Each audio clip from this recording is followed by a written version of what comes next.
go for a drink, and you can also forget the well-meant advice. Are you sure you're okay to drive? Forget the self-denial. No thanks, mate. I'm driving. You can even forget being a free taxi service. Just a favour. Give us a lift, mate. But most important, you can forget this. So if you really want to enjoy a drink, remember, when you fancy a jar, forget the car.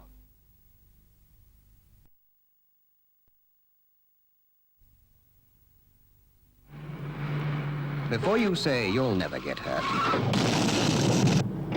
well, every single day, hundreds of people say it can't happen to me, but it does.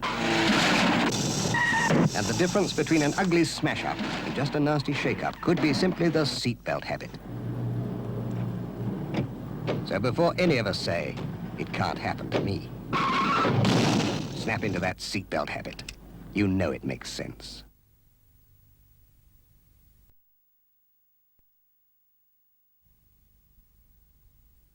If you imagine this is your car, then this is a motorcycle.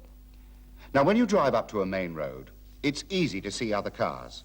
But because a motorcycle is a third of the width of a car, he's very hard to see. But he's dead easy to hurt.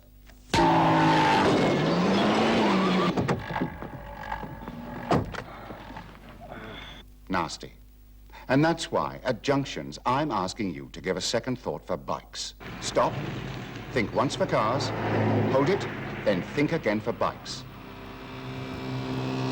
If you want to avoid this, think once, think twice, think bike.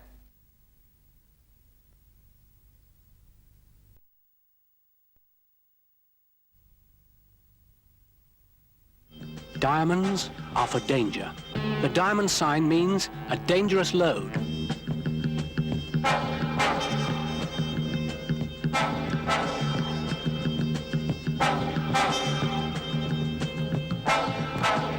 Look out for the diamond signs. They all mean danger.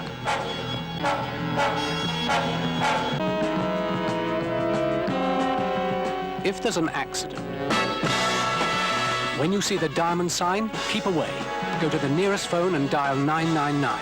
There might be an explosion or fumes that could kill you. Diamonds are for danger. Keep away.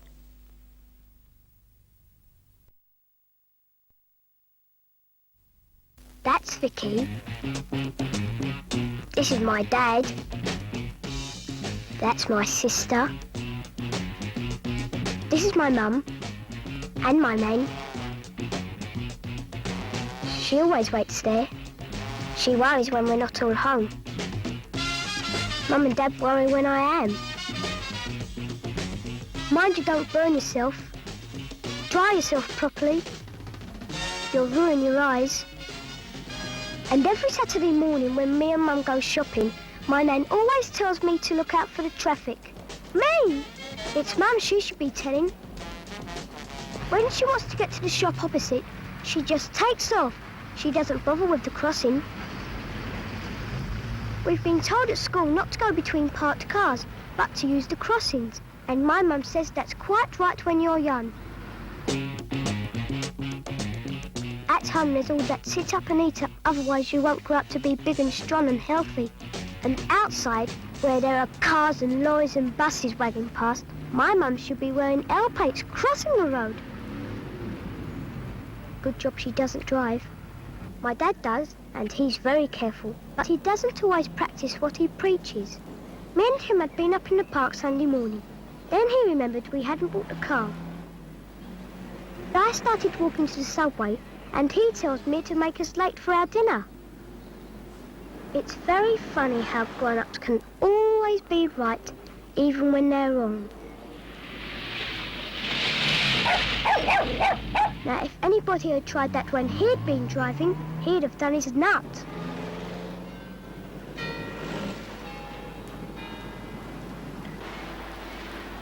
The best, though, was when I was with Mum. Me and her were on our way home after getting me more shoes. Anyway, we have to cross the road, and she didn't even see the car coming. She was about to tell the driver what she thought about him, and he was out the car to do the same. And you know who he was? My dad! In our new car. We could have all finished up as mincemeat. And you tell me how they would have explained that to my nan.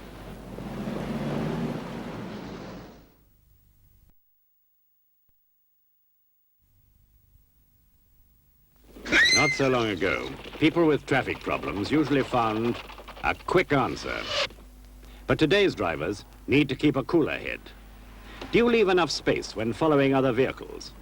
And if another car fills the gap, do you drop back? If you don't, this sort of thing can happen. Remember, keep your distance.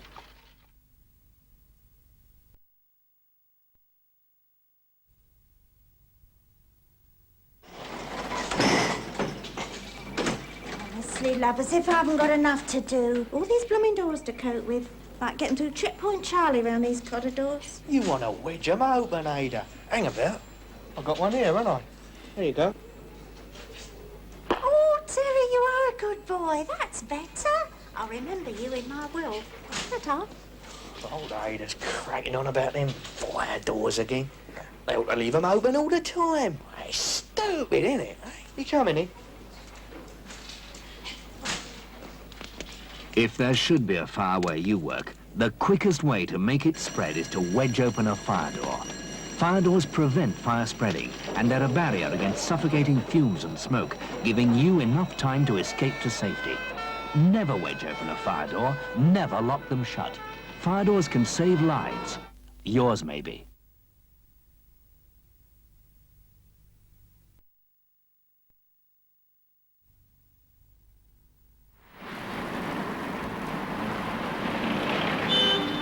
You know, each of those cars carries a whole family. Yes, even him. He's probably got a wife and kids, depending on his arriving home safely. What are his chances? That much less if he doesn't snap into his seatbelt. There can be some pretty frightening results from accidents where people don't wear their seatbelts, and they don't have to be fatal. After all, what's a family with mum or dad laid up in hospital?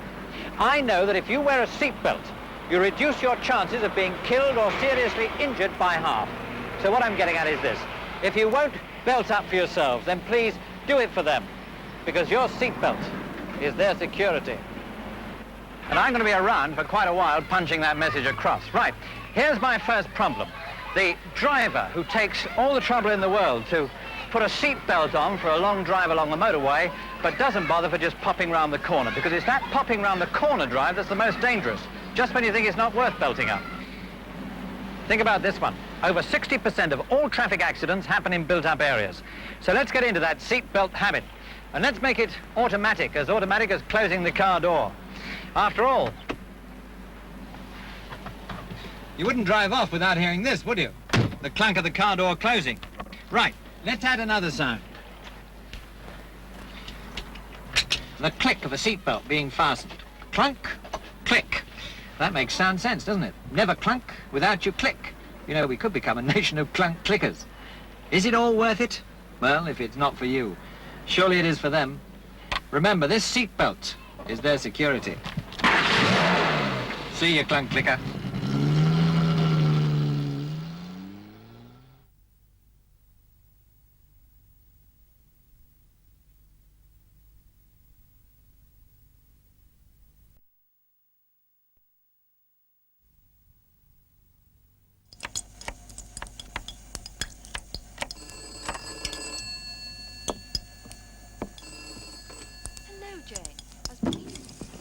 Never leave a fat pan unattended.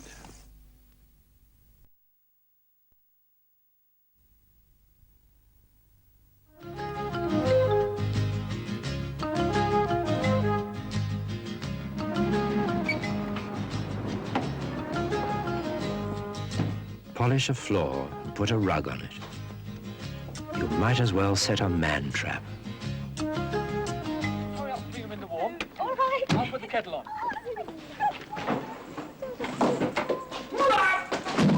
And to think he'd only just come from the hospital.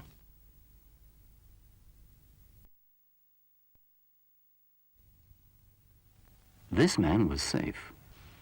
Until now. He hasn't bothered to get the plug changed. From now on, he's in deadly danger. If the earth wire slips out, he won't notice. But as soon as it touches the live wire, and anyone who touches him also gets a shock. Fix things properly.